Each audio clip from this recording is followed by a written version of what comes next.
Всем привет! Мы заканчиваем серию выпусков, как мы ездили в Россию и добирались из нее. И сегодня как раз поговорим про последнее, как мы приехали из России обратно в Швецию в этом году, в 22-м. И поговорим, как мы это делали, какими видами транспорта, с чем столкнулись, что успели посмотреть. Покажу какие-то вставки, которые мы наснимали в пути, с какими трудностями пришлось столкнуться, а также поговорим о шведском здравоохранении, с которым столкнулись мы по приезду обратно в Швецию, так как у нас заболела дочка. Обо всем поэтому сегодня. Подписывайтесь, ставьте лайки, поехали! Так, как я говорил в предыдущем видео, где я говорил о том, как мы добирались в Россию, идея с обратным рейсом на самолетах нас не очень впечатлила, поэтому мы решили попробовать поехать через мою историческую родину, через Эстонию, а именно через Таллин. Мы от нескольких наших друзей наслышаны были о великолепных европейских автобусах, которые курсируют по разным маршрутам. В том числе слышали несколько отзывов про компанию Lux Express, которая владеет несколькими маршрутами и комфортабельными достаточно автобусами, курсирующими по Европе, в том числе по маршруту между Санкт-Петербургом и Таллином. Значит, вооружившись вот этой идеей, мы начали подбирать наш маршрут. И получилось так, что если туда мы ехали, в Россию, 2 дня, обратно получилось 3. Первый день у нас прошел на поезде из Нижнего до Санкт-Петербурга, это ночной поезд «Волга». На нем мы ехали с 6 вечера до 9 утра, и потом у нас была пересадка на автовокзале Санкт-Петербурга, собственно, вот в этот шикарный Lux Express. Тогда еще Эстония не грозилась никому закрывать границ и отказывать в приеме при прохождении на границу в визах и прочих вещах, поэтому мы чувствовали себя достаточно уверенно.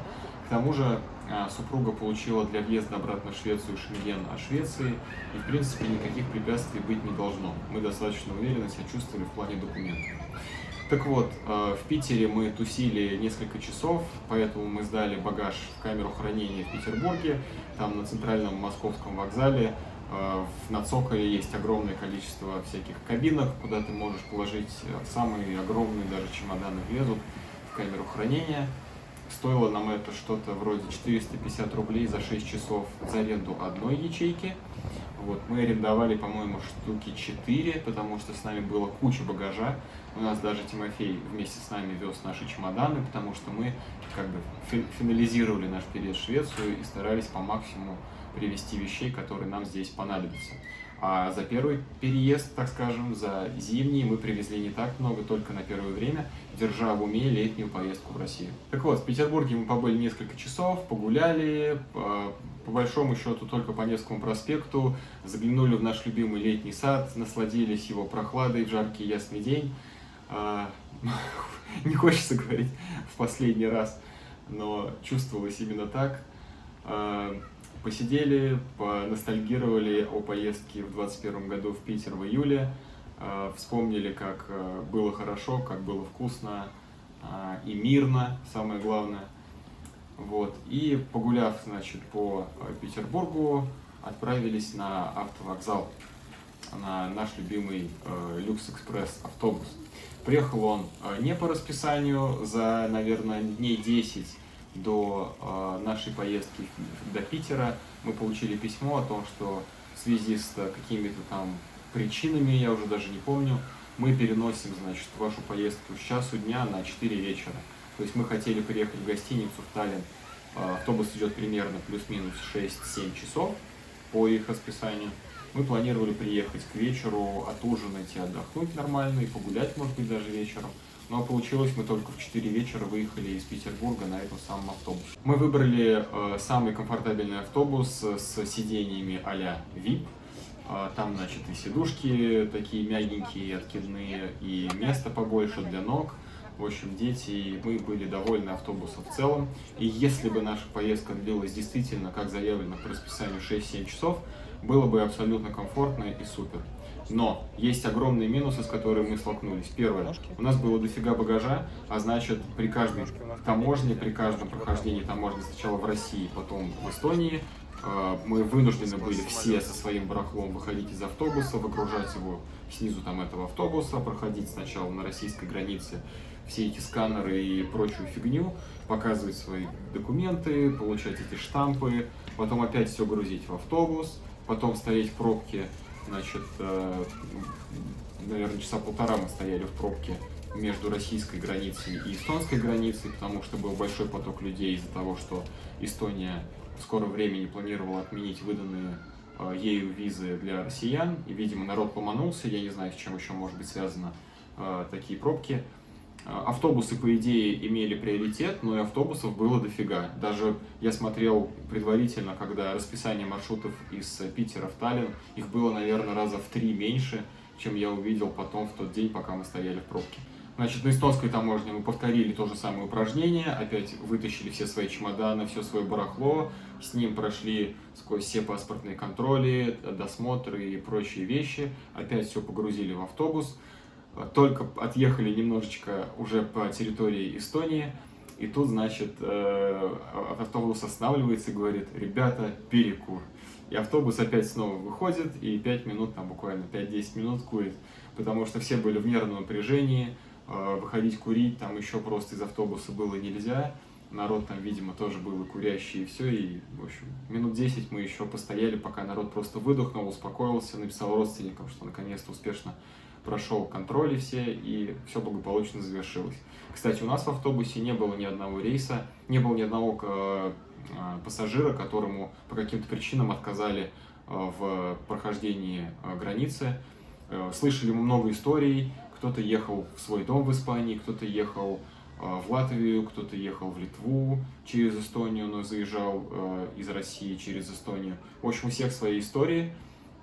И спрашивали достаточно много у людей на таможне, особенно у тех, у кого не было там, ну, кто ехал по российскому паспорту, грубо говоря. К нам вопросов было мало, потому что мы, во-первых, семья из 4 человек, у которых 3 эстонцы, которые въезжают на территорию Эстонии, ну как-то какие к ним могут быть вопросы.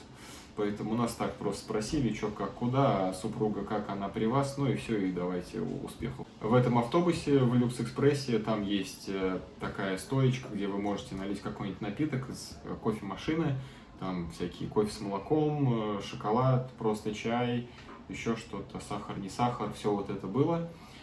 И был пиво-туалет как раз рядышком около выхода, то есть по автобусу можно было, в принципе, свободно перемещаться. Водитель вел автобус достаточно комфортно, никуда не гнал, не торопился. По территории Эстонии вообще было замечательно ехать, очень ровно. Ну, собственно, и по Питеру тоже я бы не сказал, что мы испытывали какие-то трудности. Наверное, самым главным минусом поездки на вот этом Люкс-экспрессе можно назвать вот эту катавасию с прохождением таможни. И тут даже больше разговор не про время, а про то, что если у вас много багажа и вы путешествуете с детьми, то это достаточно тяжело. Потому что дети, естественно, пищат, кричат на каждом этом досмотре, что-то им не нравится, где-то они хотят отбежать куда-то, поиграть. В общем, не совсем комфортно. Все-таки в самолете где-то сдал свой багаж, и на стыковочном рейсе его не получаешь, и получаешь только там уже в конце поездки. Это гораздо удобнее и меньше ты тратишь именно физических своих усилий. А моральные все равно потратятся, куда ни крути, дети же. Пока ехали до Таллина, переключали все свои сим-карты в телефонах обратно с российских на шведские. У нас сотовый оператор Comviq, который мы симки купили в Швеции сразу по приезду. Соответственно, там есть тариф по подписке в районе там 12 евро, кажется, в месяц. И он включает в себя трафик интернета и звонки, в том числе по всей еврозоне. То есть поэтому, находясь в Эстонии, чувствовали себя как в Швеции в плане денег и в плане сотовой связи. Очень приятно удивили цены на такси в Эстонии. Все-таки Европа, а цены остались как бы московские, там, нижегородские, грубо говоря. Еще подрадовало в Таллине, что все очень близко. В частности, то, что от аэропорта до нашей гостиницы, которая находилась практически в центре, рядом с американским посольством, мы ехали, наверное, минут 10. И от нашей гостиницы до аэропорта ехать минут 20. То есть вот Таллин, он весь такой компактный. Если ты селишься где-то в середине, ближе к центру, то тебе до всех его концов доехать минут 20 максимум. Это прикольно. Но это, конечно, мы говорим про выходной день, так как мы ехали в субботу все-таки. Также нам очень понравилась наша гостиница, в которой мы остановились в Таллине. Мы тоже выбрали не самую дешевую, как и в первой поездке до России в Стамбуле. Также она стоила в районе 140 евро, но здесь уже входил завтрак. Завтрак был очень классный. Там, чтобы вы понимали, даже можно было и винишко нахлебаться с утречка, и пивком закинуться холодненьким, прямо во льду лежало. Вот. Ну, естественно, мы с детьми такого себе позволить не могли. Вот, заселились, отдохнули, отоспались, удобные кровати, классно все, прям все первый разряд, водичка, приветственные какие-то там. Это даже можно было купить сэндвичи на ресепшене, мы сразу взяли на всех, перекусили и сыты легли спать, было здорово. С утра проснулись пораньше, пошли позавтракали, и у нас было буквально 3 часа, кажется, на то, чтобы погулять по Таллину и выселиться из гостиницы и проследовать в аэропорт уже до Стокгольма. Значит, мы выбрали направление до морюшка, до Балтийского дойти, посмотреть, что там видно вообще, где там Швеция, Финляндия и такое прочее, кораблики. Думали, что детям будет тоже интересно. Ну, в общем, прошлись, зацепили кусочек старого города, насладились вот этими узенькими улочками, отобедали в какой-то пиццерии.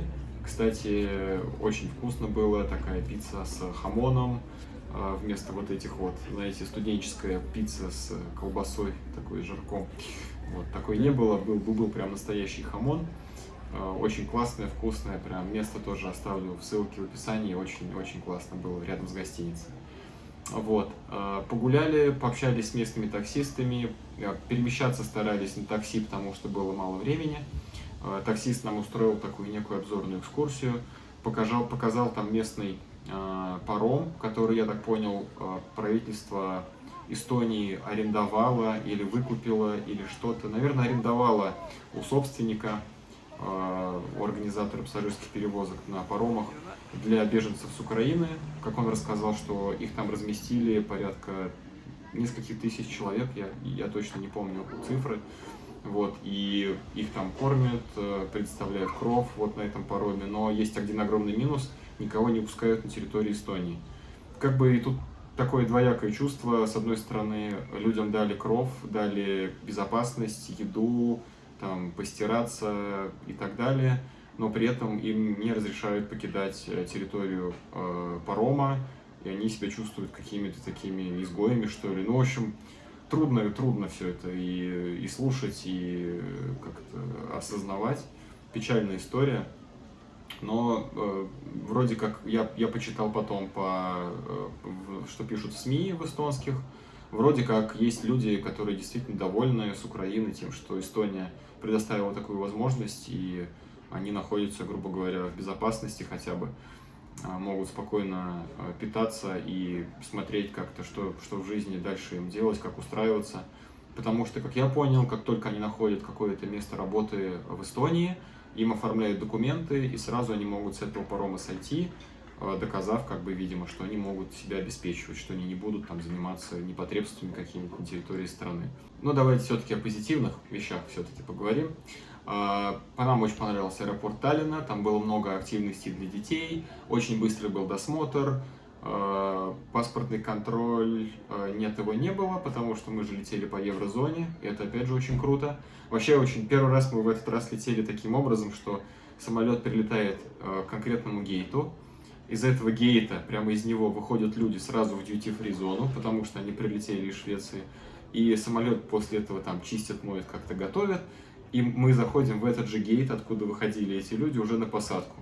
То есть абсолютно бесшовные коридоры, без всяких паспортов, там, дополнительных досмотров. Это, конечно, очень-очень прикольно. Ну и прилетев в Стокгольм, мы уже окончательно выдохнули, взяли все свои чемоданы на огромную такую тележку, на которых ее можно возить, вызвали Uber, минивэн, потому что нас же много и плюс у нас багаж. Приехал темнокожий парнишка, все нам помог загрузить, сделал там какой-то скидос за детское кресло. В общем, с комфортом мы доехали, отдали, кстати, для сравнения, значит, из аэропорт Стокгольма, Орландо от нашего дома находится где-то в 45 минутах езды. Это вот по свободный день без пробок. А в Таллине мы ехали до аэропорта минут, наверное, 15, максимум. Нет, 15, наверное, это максимум. И вот в Таллине мы дали за такси 8 евро, а в Швеции мы дали за такси 120 евро. Просто, чтобы вы понимали порядок цен. Вот. И, значит, по приезду домой мы увидели у себя под дверью, когда открыли дверь, огромное количество почты, где всякие были письма по поводу кейса супруги по ее вот этому Residence Permit Card для супруги члена Евросоюза, вот это все.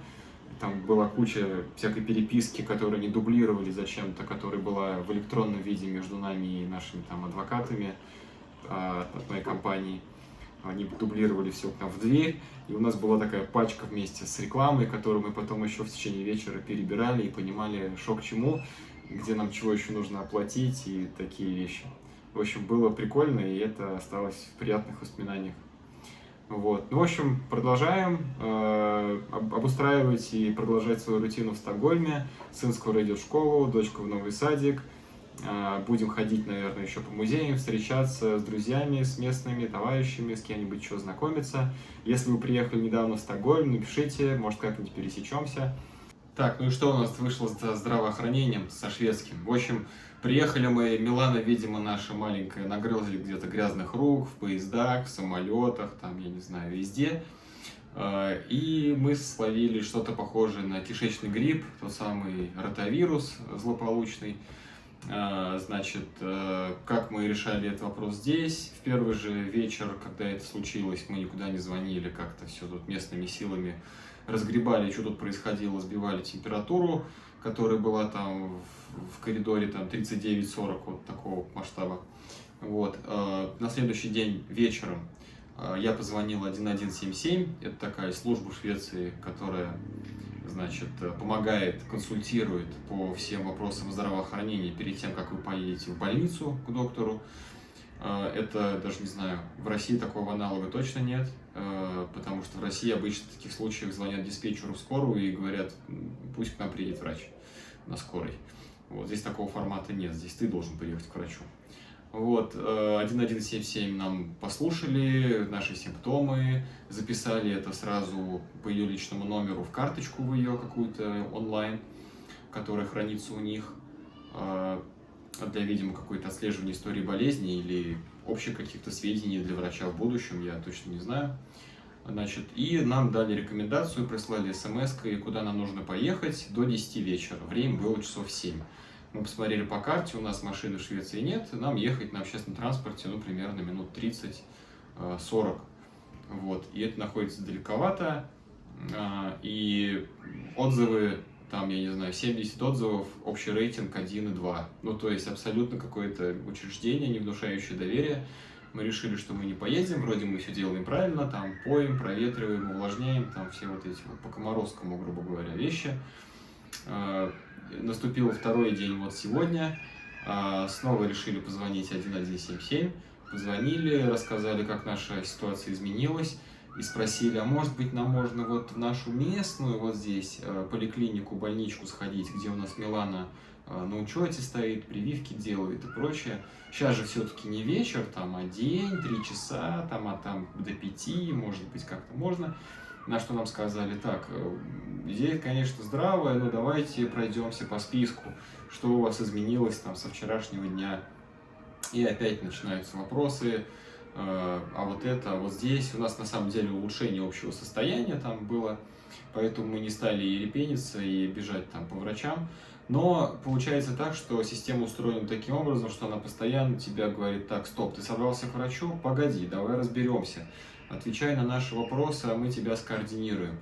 И мы тебе даем в конце рекомендацию на момент твоего звонка. Они всегда это уточняют, то, что на текущий момент, вот данную ситуацию, выслушав вас на основе тех ответов, которые вы дали, мы вам рекомендуем раз, два, три, там, не знаю, пить, увлажнять, проветривать или хватать все и бежать срочно к врачу, врач должен посмотреть. То есть они принимают решение, должен ты ехать куда-то или нет. Но вся логистика, она на тебе. Скорая к тебе приедет только в том случае, если будет что-то неотложное, и ты готов за нее заплатить. Вот. Ну вот, что-то такое. Не болейте. Вот, а так, всем мира, добра, всем до новых встреч. Пока-пока.